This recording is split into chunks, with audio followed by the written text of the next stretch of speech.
एक रेस्टोरेंट में श्याम अपने दोस्तों के साथ बैठा था। तभी श्याम की नजर थोड़ी दूर बैठी एक खूबसूरत युवती पर पड़ी। वो उस युवती की ओर बढ़ गया।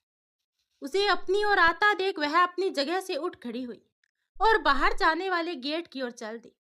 बाहर पहुंचते ही श्याम बोल पड़ा, रुक जाओ आस्था। वह बिना मुड़े अपनी जगह ठिठक गई। श्याम उसके सामने खड़ा हो गया। कहाँ जा रही हो? मुझसे भाग रही हो क्या? तुम्हें कहाँ कहाँ नहीं ढूंढा मैंने, और आज मिली हो तो मुझसे भाग रही हो। क्यों आंसू, क्यों? आखिर ऐसा क्या हो गया? आशा बोली, ये मुझसे पूछ रही हो? इतने भोले मत बनो श्याम। मैं तो हैरान हूँ कि तुमने मुझे पहचान लिया। इसकी उम्मीद नहीं थी मुझे। कहते हुए आशा आगे बढ़ गई। नहीं आंसू, आज ऐसे नहीं जाने दूंगा। पहले मुझे अपनी इस बेरुखी और इतने सालों तक गायब रहने का कारण बताओ। श्याम बच्चों की तरह जिद करता हुआ फिर उसके आगे आ खड़ा हुआ। ठीक है खुराना साहब, कुछ सवालों के जवाब मैं भी चाहती हूँ, इसलिए जरूर बताऊंगी। कल शाम 5 बजे मेरे घर आ जाना। ये कहकर आस्था एक विजिटिंग कार्ड श्याम के हाथ में थमाकर पार्किंग की ओर चली गई। दोपहर के 3:30 बज रहे थे। आस्था की बेचैनी बढ़ती जा रही थी। 5 बजे श्याम आने वाला था। उसके अंतर्मन में युद्ध सा छिड़ा हुआ था। उसका दिल कहता कि श्याम आएगा और दिमाग कहता, इतना भावुक मत बन। उसे आना होता तो 10 साल पहले छोड़कर जाता ही क्यों? 10 साल पहले के उस दिन के हर एक घटना का एक एक चित्र आज भी उसके दिल में ऐसे अंकित है मानो अभी अभी घटित हुई हो। आशा एक अनाथ लड़की थी। वह और श्याम एक ही कॉलेज में पढ़ते थे। दोनों में बहुत गहरी दोस्ती थी। ये दोस्ती कब प्यार में बदल गई पता ही नहीं चला। श्याम डरता था कि कहीं वह गलत ना समझ बैठे, इसलिए कुछ नहीं कहता। पर कॉलेज के बाद अधिकतर समय आस्था के पास ही रहता। कहते हैं ना, इश्क और मुस्क छिपाए नहीं छिपते। तो कुछ ऐसा ही इनके साथ भी हुआ। मोहल्ले के लोग इनको लेकर तरह तरह की बातें बनाने लगे। तब आस्था को बदनामी के डर से बचाने के लिए श्याम ने उसके समक्ष शादी का प्रस्ताव रखा और कुछ महीने बाद ही उन दोनों ने कोर्ट मैरिज कर ली। किंतु शादी के विषय में अपने घर वालों को पढ़ाई पूरी होने के बाद बताने को कहा था और आस्था ने भी अपनी सहमति दे दी थी। लेकिन एक दिन जब श्याम ने उसे बताया था, आंसू, मैं 2 साल के लिए लंदन जा रहा हूँ, तू मेरा इंतजार तो कर लोगी ना? इंतजार के अलावा और कोई रास्ता हो तो बताओ। आस्था ने उदास होकर कहा। ऐसे लगा मानो उसका दिल किसी ने मुट्ठी में भींच दिया हो। कब जा रहे हो? उसने पूछा। कल श्याम की फ्लाइट है। उस समय श्याम ने उसे हर हफ्ते पत्र लिखने का वादा किया तथा समझा बुझाकर वह अपने घर चला गया। आस्था श्याम के घर वालों के बारे में कुछ नहीं जानती थी। वह श्याम को भी ज्यादा कहाँ जानती थी। लगभग 3 महीने पहले ही तो उसकी दोस्ती श्याम से हुई थी और फिर शादी। अभी शादी को महीना भर हुआ था। वह ये 2 साल कैसे काटेगी? कोई करीबी रिश्तेदार व सखी सहेली भी नहीं। सिर्फ एक पड़ोस में रहने वाली पुष्पा भाभी है, पर वह उन्हें बड़ों सा सम्मान देती है। उनसे मित्रवत बात नहीं कर पाती, इसलिए वह उसका दर्द तो समझ सकती है पर कम नहीं कर सकती। ऐसे ही न जाने क्या क्या सोचते हुए आस्था की आंख लग गई। सुबह अलार्म सुनकर उसकी नींद खुल गई तो वह जैसे ही उठी तो उसे चक्कर आ गया और अपना सिर पकड़कर वापस पलंग पर धम से बैठ गई। काफी देर के बाद कोशिश करके उठी तो तबीयत ठीक नहीं महसूस हो रही थी।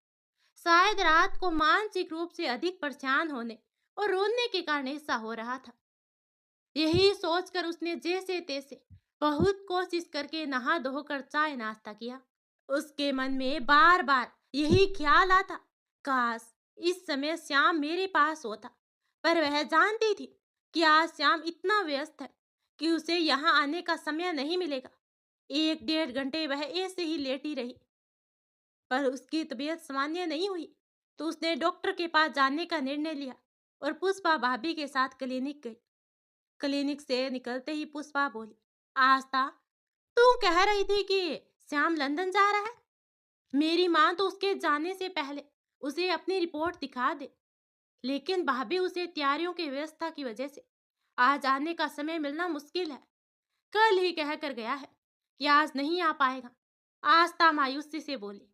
अरे बाबा, पति है वो तेरा, चाहे कितना भी व्यस्त हो, पर जाने से पहले एक बार मिलना तो चाहिए, पुष्पा ने जोर देते हुए कहा।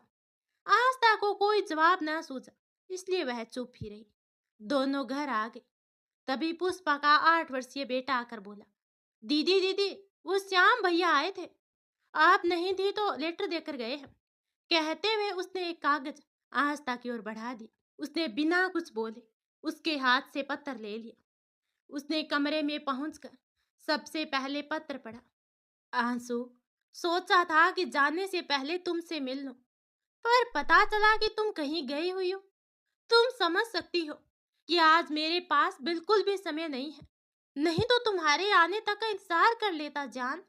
आज तो जा रहा हूँ, जानता हूँ 2 साल बहुत होते हैं, खासकर हमारे लिए, पर इसके बाद हमारे सारे बंधन खुल जाएंगे।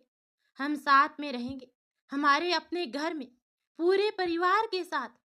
तुम्हारा श्याम। पत्र पढ़कर कुछ देर तक यही सोच रही थी कि श्याम को कैसे बताऊं कि अभी हमारा मिलना कितना जरूरी है। वह यही सोच रही थी कि उसे बताना जरूरी है। अगर वह आज चला गया तो 2 साल के बाद ही आएगा, तब तक वह कैसे संभालेगी सब। अचानक वह उठी और उसकी आंखों में एक निश्चय की चमक थी। उसने अपनी रिपोर्ट उठाकर अपने पर्स में डाली और जल्दी जल्दी बाहर चली गई। उसे इस तरह जल्दबाजी में जाते हुए पुष्पा ने देख लिया। वह दौड़कर बाहर आई और बोली, इतनी जल्दबाजी में कहाँ जा रही है आस्था? आकर बताती हूँ भाभी। रुके बिना कहती हुई आस्था चली गई। कुछ समय के बाद वह एक बड़े से बंगले के सामने थी, जिसके बाहर कुर्सी पर दरबान बैठा अखबार पढ़ रहा था। आस्था भीतर जाने का साहस नहीं जुटा पा रही थी। तभी साय दरबान की नजर उस पर पड़ गई। उसने पूछा, किससे मिलना है मैडम? अब आस्था को बताना पड़ा, श्याम खुराना से, प्लीज मिलवा दीजिएगा ना। आस्था ने कहा, मैडम, साहब तो नहीं है, अभी थोड़ी देर पहले मेम साहब के साथ कहीं गए हैं। मेम साहब? सुनते ही आस्था का सिर चकरा गया, लेकिन वह पूछ नहीं सकती थी कि ये मेम साहब कौन है। जितना आस्था जानती थी, श्याम की माँ का स्वर्गवास हो चुका था और उसकी कोई बहन भी नहीं है। बड़ा भाई है, परंतु वह सह परिवार विदेश में रहता है। यहाँ सिर्फ श्याम, उसके पिताजी और दादा दादी रहते हैं। आस्था ने सोचा हो सकता है कि श्याम दादी जी के साथ कहीं गया हो। कब तक आएंगे, कुछ पता है? उसने कहा, नहीं मैडम, हमें कैसे मालूम होगा। कहती हुए वह वापस जाने लगी। उसे समझ में नहीं आ रहा था कि अब क्या करे, कैसे बताए श्याम को अपनी अवस्था के विषय में। सोचते हुए उसे घबराहट होने लगी। तभी सामने से सफेद रंग की गाड़ी आती दिखाई दी। गाड़ी की रफ्तार तेज थी, फिर भी उसने गाड़ी ड्राइव करते हुए श्याम और साथ में बैठी खूबसूरत सी लड़की को देख लिया। आस्था के समझ में कुछ नहीं आया। उसके मन में आशंका अपना फन फैलाने लगी। वह कितनी बेवकूफ है, कुछ भी तो नहीं जानती श्याम के बारे में, पर अब कैसे जानूं, किससे पूछूं? सोच सोच कर उसकी बेचैनी बढ़ने लगी। तभी उसने निश्चय किया कि वह जानकर ही रहेगी कि वह स्त्री कौन थी। वह फिर, जी मैडम कहिए, दरबार ने पूछा, क्या अब मैं श्याम से मिल सकती हूँ? रुकिए, मैं पूछ कर बताता हूँ, आप अपना नाम बता दीजिए, उसने कहा। आस्था का नाम पूछकर दरबार ने केबिन में जाकर इंटरकॉम पर बात की और वापस आकर बोला, माफ कीजिएगा मैडम, साहब आज बहुत ही व्यस्त है, इसलिए नहीं मिल पाएंगे। आपका कोई संदेश हो तो लिख कर दे दीजिए, मैं पहुंचा दूंगा। आपने मेरा नाम बताया था? आस्था आश्चर्यचकित होकर बोली, जी बताया था, उसने कहा। उसे विश्वास नहीं हो रहा था कि श्याम ने उससे मिलने के लिए मना कर दिया। फिर से उसने दरबान से कागज और पेन लेकर एक नोट लिखा, श्याम, ये मेरी जिंदगी और मौत का सवाल है। यदि आज तुम मुझसे नहीं मिले तो मैं कहीं की नहीं रहूंगी। प्लीज जाने से पहले एक बार मिल लो। मैं घर पर तुम्हारा इंतजार कर रही हूँ। तुम्हारी आस्था।